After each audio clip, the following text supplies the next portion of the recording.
भाषण देना कि मेरा काम नहीं, मेरा गाना गाना काम है। मैं हिंदी में बात करूं चलेगा? मराठी तो आती है मुझे, मराठी तो पंतप्रधान जी को मुश्किल होती है ना।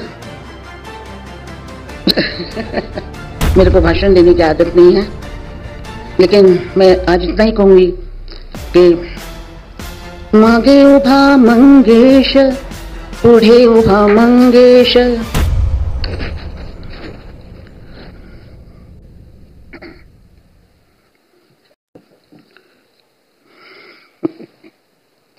भाषण देना कि मेरा काम नहीं, मेरा गाना गाना काम है, तो इसीलिए भाषण से बहुत डर लगता है।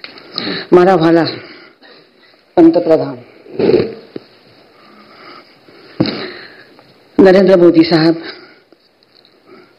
उपस्थित मंत्रिमंडल, शिंदे साहब, फडणवीस साहब, अजय दादा और सर्व, मैं आपको बहुत आदरपूर्वक प्रणाम करती हूँ। मेरा प्रणाम स्वीकार करें। हा आपला सर्व मराठी भाषिकांसाठी एक अत्यंत अभिमानाचा क्षण आहे। मराठी ही भाषा केवळ संवादाने साधून नसून ती आपली संस्कृती, परंपरा आणि इतिहासाचे जतन करणारी एक अनमोल संपत्ती आहे। अनेक शतकांचा समृद्ध वारसा असलेल्या या भाषेला अभिजात दर्जा मिळणे म्हणजे तिच्या महानतेची आणि महत्त्वाची अधिकृत मान्यता आहे।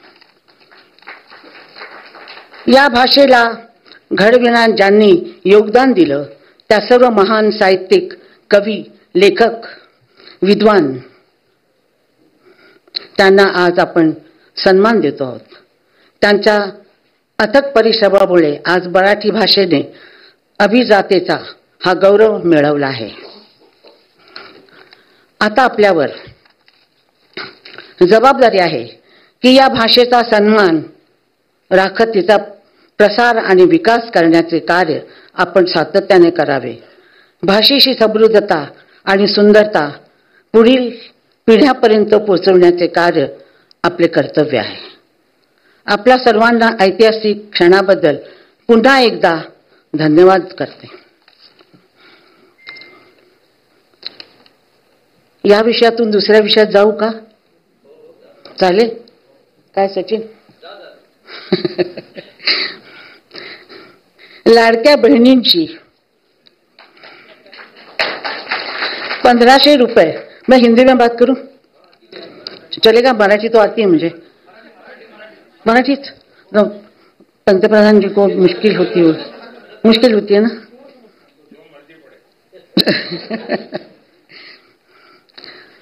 लाडक्या बहिणींना जे 1500 रुपये तुम्ही दिलेले आहेत त्यांची व्यथा आणि त्यांची खुशी ही माझ्याशिवाय आणि कोणाला कळणार नाही। हे जर काम 47 साली कुणी केलं असतं, 1500 रुपये मिळाले असते तर मी 2 वेळेला जेवले असते। सकाळचं जेवण संध्याकाळसाठी जपून ठेवलं नसतं। मैंने खाना संभाल के रखना सीखा था क्योंकि मैं दोपहर को खाना नहीं खा सकती थी। जब हस्बैंड आते थे दोनों मिलकर हम खाते थे, उतना ही खाना मेरे पास होता था। इसीलिए मुझे लगता है कि ये 1500 रुपये, 15 आजकल के ज़माने में सीआर जैसे लाखों रुपए जैसे बातें होती हैं, 1500 रुपये जिन लड़कियों के पास, औरतों के पास पैसा नहीं है, कुछ नहीं, उनके लिए बहुत बहुत अच्छा काम आप लोगों ने किया है। मैं आप लोगों को उसका धन्यवाद देती हूँ क्योंकि मैं इस हालत से गुजरी हूँ। मैं संगीत में हूँ लेकिन मैं गृहिणी हूँ। मैं घर संभालती हूँ, खाना बनाती हूँ, आप चाहे तो कपड़े धुला जी, बर्तन बनवा ली, सब मैं काम करती हूँ औरतों का जो होता है वो। 3 बच्चों को बड़ा करना, सारा परिवार संभालना, भोसले परिवार सब संभाला मैंने। इस संसार में काम करते करते, घर देखते देखते, बच्चे देखते देखते मैं कभी 92 ईयर्स की हो गई, मुझे पता ही नहीं लगा। 92 साल की आज मैं हूं। मैंने यही सीखा था कि सूखी सूखी खा लेना, नमक नहीं है तो नमक के बगैर खाना, लेकिन किसी के सामने हाथ नहीं फैलाना। ये मेरा मंत्र था, गुरु मंत्र था, और मैंने वैसे ही किया। मैं इतना बड़ा भारत है, इतनी भाषाएं हैं, हर 300 माइल जाओ तो भाषा बदलती है, कपड़े बदलते हैं, खाना बदलता है, वो सब हमारी हैं, हमारी संस्कृति के हैं, हमारे लोग हैं वो सब। इसलिए मैं किसी भाषा से वो नहीं हूं कि मराठी जन्मभूमिश्च स्वर्गादपि गरीयसे, ये मंत्र मैंने हमेशा पढ़ा है। तो मुझे ऐसा लगता है कि हर एक की भाषा को, हर मातृभाषा को सबको मान मिलना चाहिए, सम्मान मिलना चाहिए। आज मुझे मेरे मराठी को मिला है, इसलिए मैं बहुत खुश हूं। मेरा घर संभालते संभालते मुझे संभला नहीं गया, मैं राजकारण नहीं समझी, कुछ नहीं समझी, लेकिन मैं पंतप्रधान जी से पूछना चाहती हूँ, वाला इतना बड़ा भारत आप कैसे संभालते हो? आप कैसे संभालते हो? हम तो नहीं, अपना घर भी नहीं संभाल पाते, लेकिन आपने हमारी बहनों को राशन, गैस, लाइट, पानी, घर सब मतलब बिना मूल्य के करके दिए हैं। कितनी खुशी की बात है, हर एक के घर में आज खाना बन रहा है, दिया जल रहा है, ये सब आपने किया है। और मैं आपसे उम्र में बड़ी हूं, 92 साल की हूं। मैं आपको बहुत बहुत आशीर्वाद देती हूं, बहुत आशीर्वाद देती हूं कि आप ऐसे ही करते रहें, और हमारा जो हिंदुस्तान है वो इसी तरह आपके हाथ में रहे और चलता रहे, और हमारे जो ये बैठे हुए सब मान्यवर जो हैं वो ऐसे ही काम करते रहें। शिंदे साहब, सब आप लोग काम करते रहें।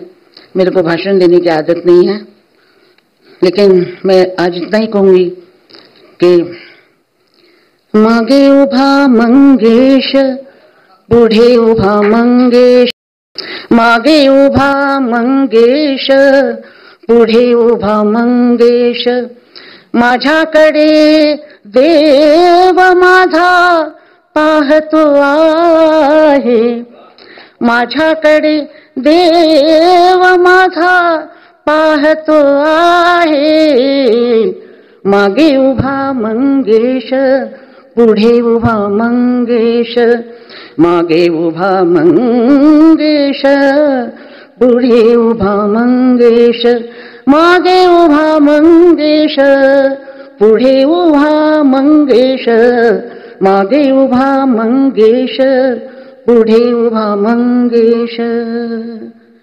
जय भारत, जय महाराष्ट्र, जय भारत।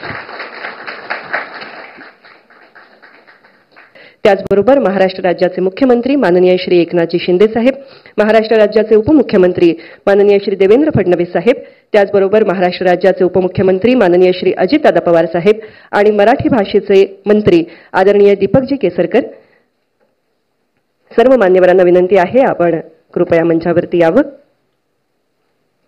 याचबरोबर टाळ्यांच्या गजरामध्ये आमंत्रित करूया आपल्या देशाचे पंतप्रधान आदरणीय श्री नरेंद्रजी मोदी साहेब।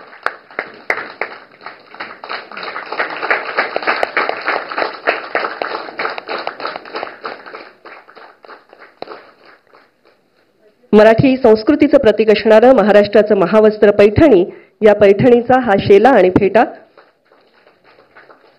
आपण या ठिकाणी पंतप्रधान महोदयांचं स्वागत पैठणी महावस्त्रांनी साकारलेल्या या शेला आणि फेट्याद्वारे करतो आहोत। त्याचबरोबर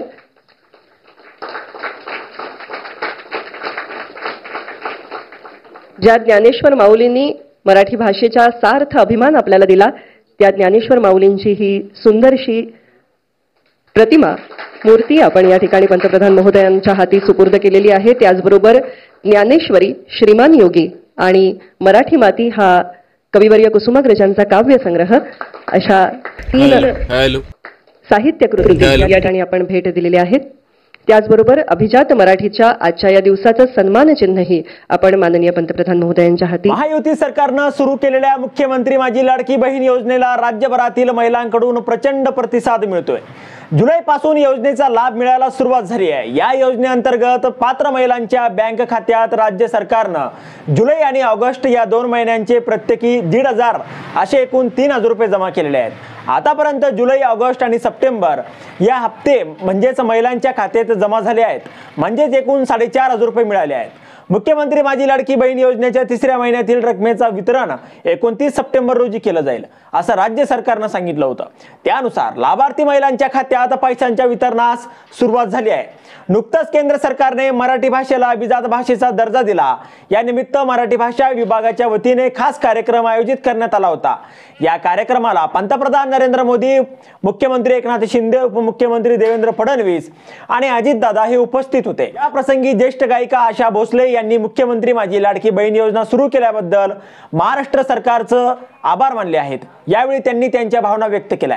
मराठी भाषा विभागाच्या वतीने आयोजित करण्यात आलेल्या अभिजात मराठी सन्मान सोहळ्याला ज्येष्ठ गायिका यांनी प्रमुख पाहुणे म्हणून हजेरी लावली होती. यावेळी त्यांनी मराठी भाषेला अभिजात भाषेचा दर्जा दिल्याबद्दल केंद्र सरकारचा आभार तर मानलेच, पण त्याचबरोबर त्यांनी मुख्यमंत्री माझी लाडकी बहीण योजना सुरू केल्याबद्दल आणि योजनेला मिळणाऱ्या यशाबद्दल महाराष्ट्र सरकारचं कौतुकही केलं आहे. या प्रसंगी त्यांच्या भावना व्यक्त करताना त्या म्हणाल्या की लाडक्या बहिणींना जे 1,500 रुपये तुम्ही दिले आहेत त्याची व्यथा आणि त्याची खुशी माझ्याशिवाय आणखी कोणाला कळणार नाही. हे काम जर 47 साली कोणी केलं असतं, 1,500 रुपये मला मिळाले असते तर मी 2 वेळा जेवू शकले असते. सकाळचं जेवण संध्याकाळसाठी जपून ठेवलं नसतं. मी अन्न साठवून ठेवायचे. मी दुपारी जेवू शकत नव्हते. जेव्हा माझे पती घरी यायचे तेव्हा आम्ही एकत्र जेवायचो. तेवढंच जेवण माझ्याजवळ असायचं. अशी प्रतिक्रिया आशा भोसले यांनी पंतप्रधान नरेंद्र मोदी, मुख्यमंत्री शिंदे आणि दोन्ही उपमुख्यमंत्र्यांसमोर दिली आहे. आता यावर तुमची कमेंट बॉक्समध्ये लिहायला अजिबात विसरू नका आणि मराठी मातीतलं मराठी जनता आपल्या हक्काच्या या चॅनलला सबस्क्राईब करा.